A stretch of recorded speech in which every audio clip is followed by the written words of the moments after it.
Bonjour chers élèves de la classe de première. Je suis Guaminé Julien, professeur de français, et je suis très heureux de vous retrouver. Nous avons une activité de lecture. Nous entamons précisément la deuxième leçon portant sur l'étude de l'œuvre intégrale, consacrée ici au groupement de tests romanesques. Vous vous rappelez que la première leçon d'étude de l'œuvre intégrale a été consacrée à l'œuvre poétique. Nous aborderons exceptionnellement pour cette deuxième leçon les séances 1, 2 et 3. Lisons tout de suite la situation d'apprentissage. Ton établissement vient de recevoir un bibliobus.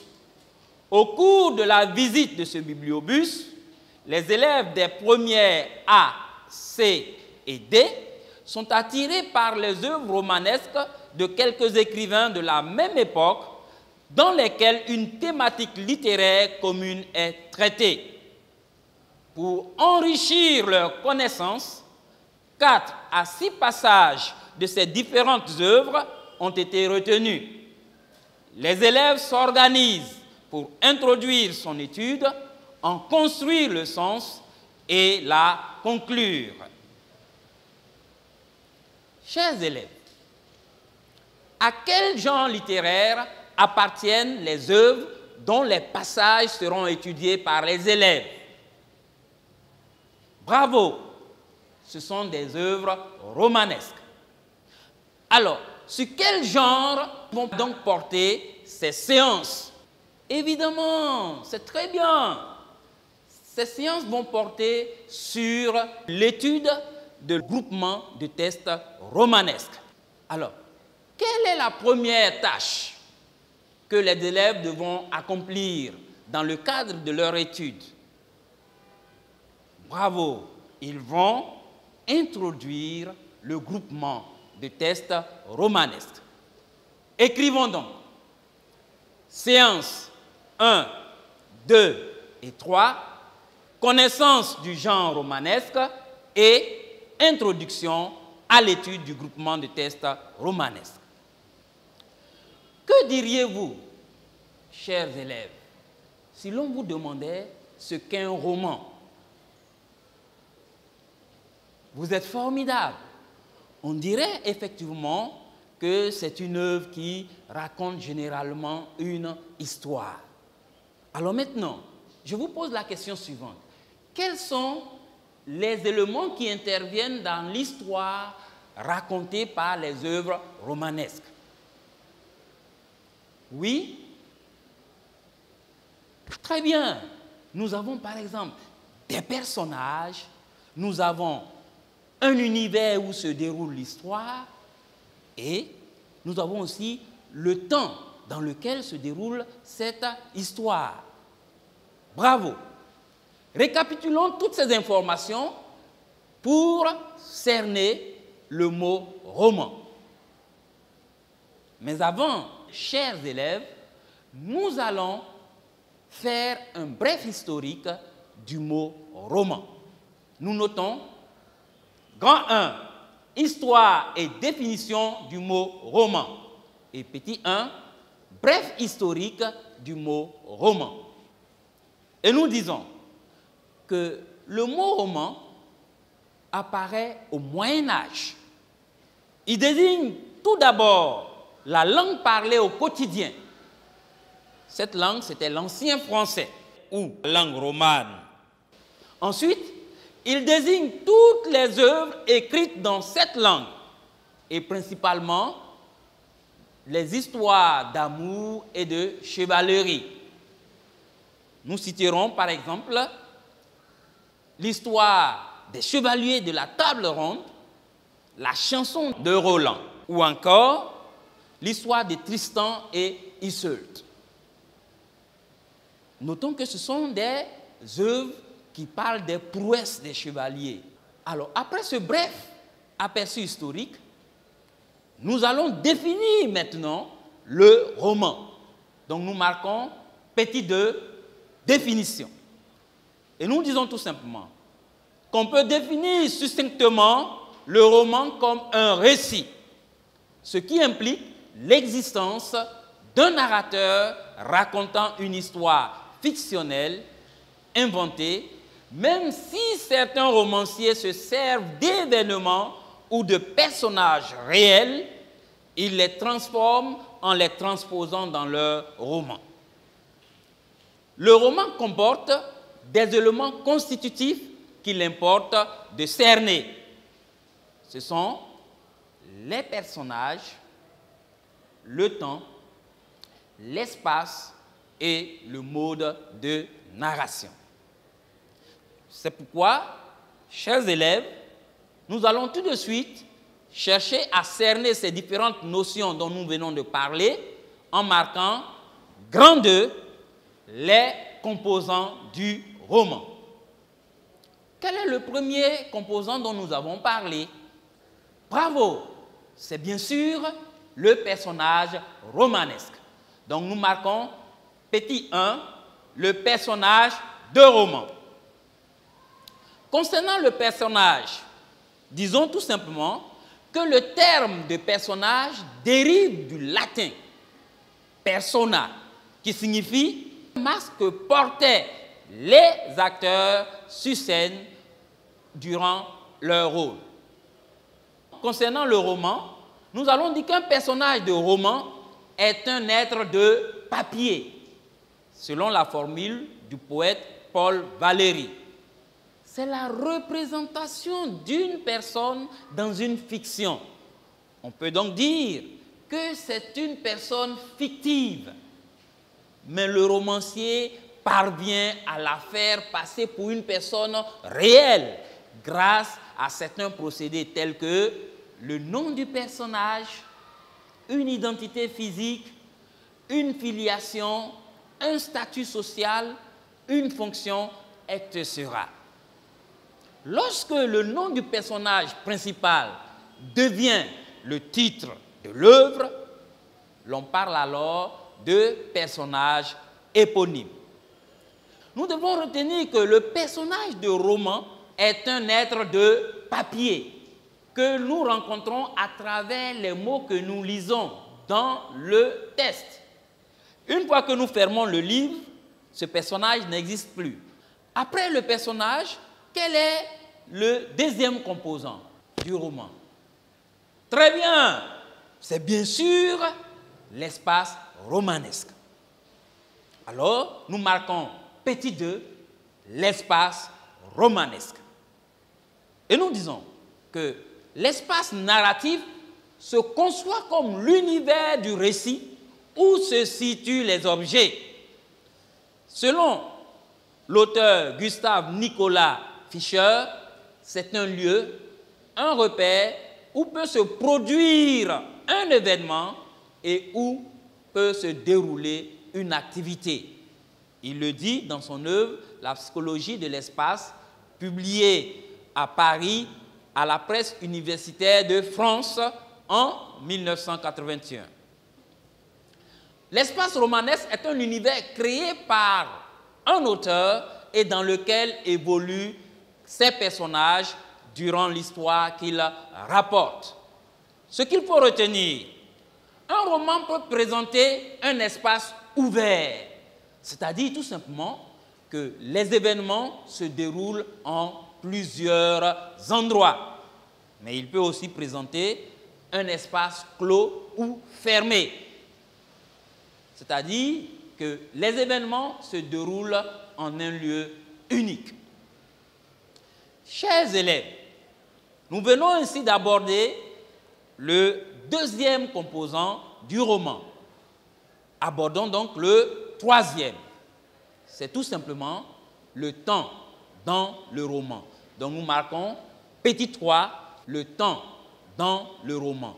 Et nous disons à ce niveau qu'étudier le temps dans un roman conduit à évaluer la durée des événements rapportés. Cette durée peut être brève ou au contraire étendue. Une narration ne rapporte pas toujours les faits dans leur déroulement chronologique. L'ordre de succession des événements peut s'interrompre pour laisser place à un retour en arrière. Lorsqu'une période de temps n'est pas racontée, on dit qu'il y a ellipse dans le récit. L'ellipse met en valeur le fait qui la suit en attirant l'attention du lecteur. Nous avons aussi l'anticipation qui permet de prévoir un événement dans un futur proche ou lointain. Ce qu'il faut aussi souligner, une longue période peut être racontée en quelques mots. Au contraire, une rencontre de quelques minutes peut donner lieu à une narration de plusieurs pages. Ces variations suggèrent une hiérarchie dans les faits et donnent donc au roman son rythme propre. Chers élèves, que devons-nous retenir? Nous avons fait allusion à des notions comme retour en arrière, ellipse et anticipation. L'on parle de retour en arrière lorsque pendant la narration, le narrateur qui nous raconte les événements de la vie d'un personnage adulte en 1980 par exemple, nous replonge tout à coup dans l'enfance de ce personnage en nous renvoyant en 1960. Vous voyez que nous passons de 1980 en 1960. C'est un retour de 20 ans en arrière. Nous avons aussi parlé d'ellipse. C'est lorsque le narrateur, relatant par exemple des événements qui se déroulent en 1990, passe sous silence des faits d'une dizaine d'années pour raconter des événements de 2000. Vous voyez que nous faisons un bond de 1990 à 2000. Et les événements entre 1990 et 2000 ne sont pas relatés. Il y a donc ellipse. Enfin, nous avons parlé d'anticipation. C'est lorsque le narrateur nous relate une histoire qui se déroule, par exemple, en 2020 et annonce des événements de 2025 au cours de sa narration. Ce sont des événements qui ne sont pas encore arrivés. L'on parle alors d'anticipation. J'espère que vous avez bien cerné maintenant ces différentes notions concernant le temps dans le roman. Passons immédiatement au quatrième composant, à savoir les modes de narration. Nous notons tout simplement, petit 4, les modes de narration. À ce niveau, nous retiendrons que le narrateur ne se contente pas de rapporter des événements. Il les organise en fonction d'une logique propre. Le plus souvent, l'ordre chronologique du déroulement des récits est linéaire, c'est-à-dire qu'on a généralement le début de l'histoire jusqu'à la fin. Toutefois, différents modes de narration permettent au lecteur de prendre connaissance de l'histoire racontée. Et à ce niveau, vous voyez que nous parlons de narrateur, donc celui qui raconte. Alors, comment se présente-t-il? En petit a, nous pouvons avoir le narrateur personnage. Ici, il est le narrateur de sa propre histoire qu'il raconte à la première personne. Ce mode de narration est celui de l'autobiographie, une notion que nous verrons tout à l'heure. Ou bien, il n'est qu'un personnage secondaire de l'histoire, voire un simple témoin. Ce mode de narration donne l'illusion que l'histoire racontée s'est réellement déroulée. La deuxième possibilité, c'est celle que nous allons noter en petit b. Nous avons petit b, le narrateur qui raconte à la troisième personne. Nous disons que ce narrateur, il ne manifeste sa présence que par des interventions ponctuelles. Dans ce cas, il n'est pas un personnage, et ces interventions à la première personne apparaissent comme des intrusions du discours dans le récit. Cela voudrait dire qu'il ne fait pas partie du récit, mais à un certain moment, ou bien à des moments bien précis, il intervient et il utilise la première personne.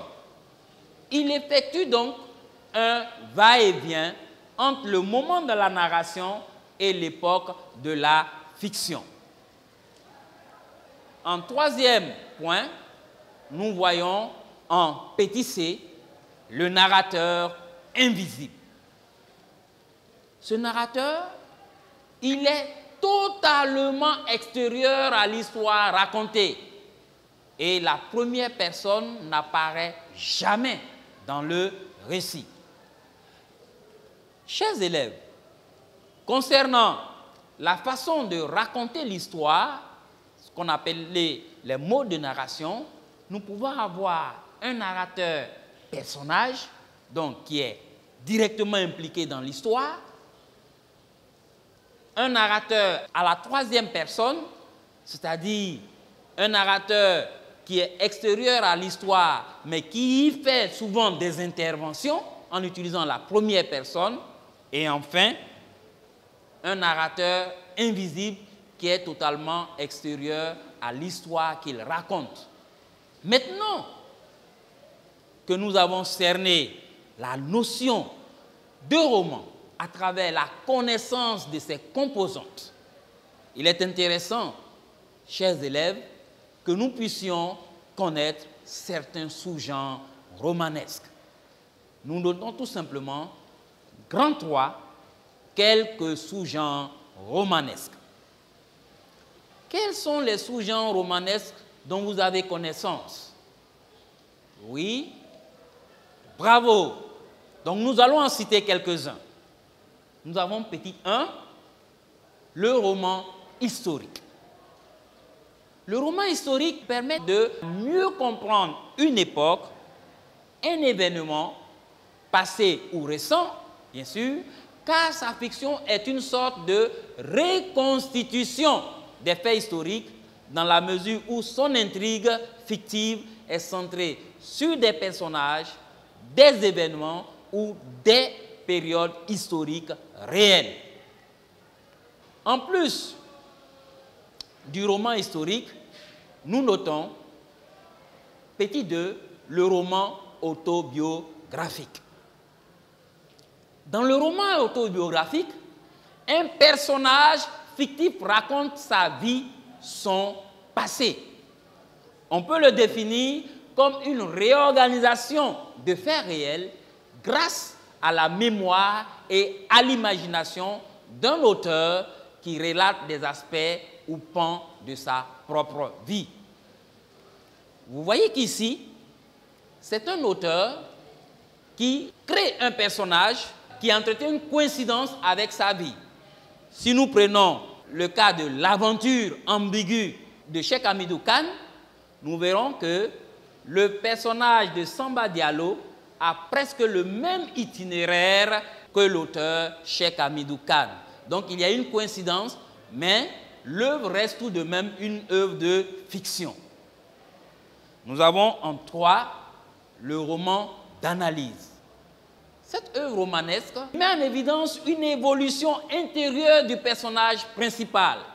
Ici, l'exemple que nous pouvons citer, c'est La Princesse de Clèves, une œuvre publiée en 1678. Ce roman a été écrit par Madame de La Fayette.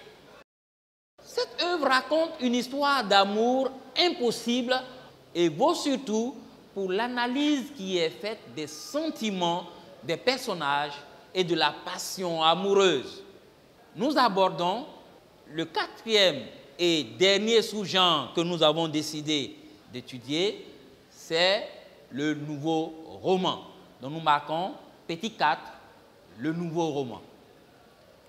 Après la Seconde Guerre mondiale, le roman expérimente de nouvelles techniques jouant avec les codes romanesques. C'est l'ère du nouveau roman qui récuse la fiction du 19e siècle en supprimant l'épaisseur de l'intrigue, en effaçant les particularités physiques et psychologiques du personnage et en déshumanisant les relations interindividuelles. Le travail sur la forme romanesque et sur son renouvellement supplante les aventures fictives. Cela s'illustre dans la modification, œuvre écrite par Michel Butor, ou encore dans La jalousie, une œuvre écrite par Alain Robbe-Grillet. Dans ces œuvres, les auteurs bouleversent la présentation traditionnelle de l'intrigue romanesque. C'est d'ailleurs pourquoi Jean Ricardou affirmait en 1963 que le récit n'est plus l'écriture d'une aventure, mais l'aventure d'une écriture. Chers élèves de première, cette approche du nouveau roman vient mettre fin à la première partie de notre cours. Nous avons ensemble cerné la notion de roman, non seulement par la connaissance de son histoire, mais aussi par sa définition et la caractérisation de certains sous-genres romanesques. J'espère que vous avez bien compris tout ce que nous avons dit. Alors, nous allons tout simplement vérifier ensemble vos acquis par l'évaluation qui suit. Cochez vrai ou faux devant les phrases suivantes. 1. Les Frasques de Bento est un roman autobiographique. 2. Le personnage de roman est un être réel que l'on rencontre dans la vie courante. 3. Le roman provient d'une ancienne langue. 4. Le narrateur personnage peut être extérieur à l'histoire racontée. 5. Le roman historique ne fait que transcrire des personnages, des événements réels. Et 6. Le nouveau roman est le récit d'une aventure. Nous vous accordons quelque temps pour y réfléchir.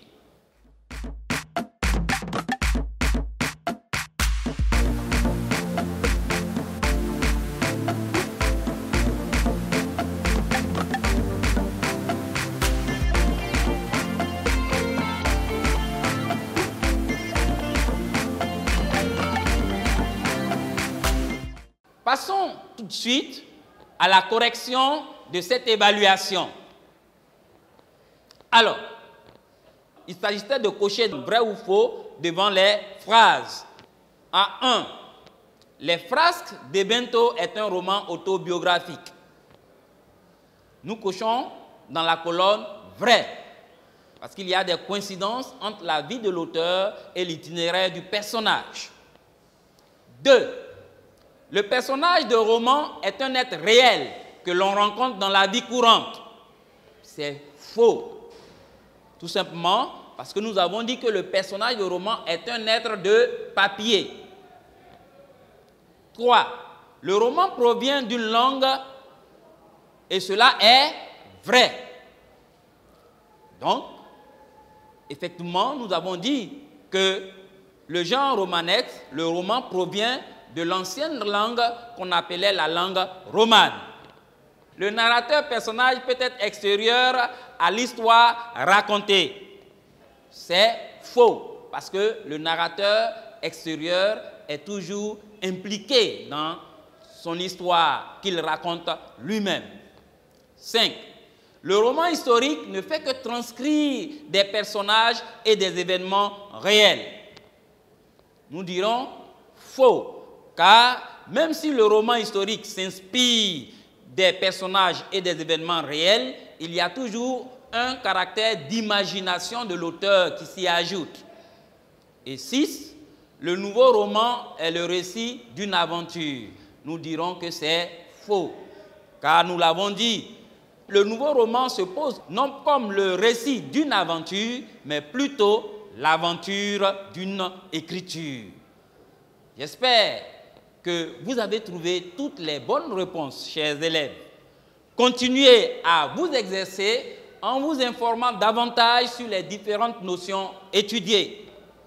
Le prochain cours nous permettra d'introduire le groupement de tests romanesque dont vous trouverez déjà les textes supports sur le site www.monecole-ci.online.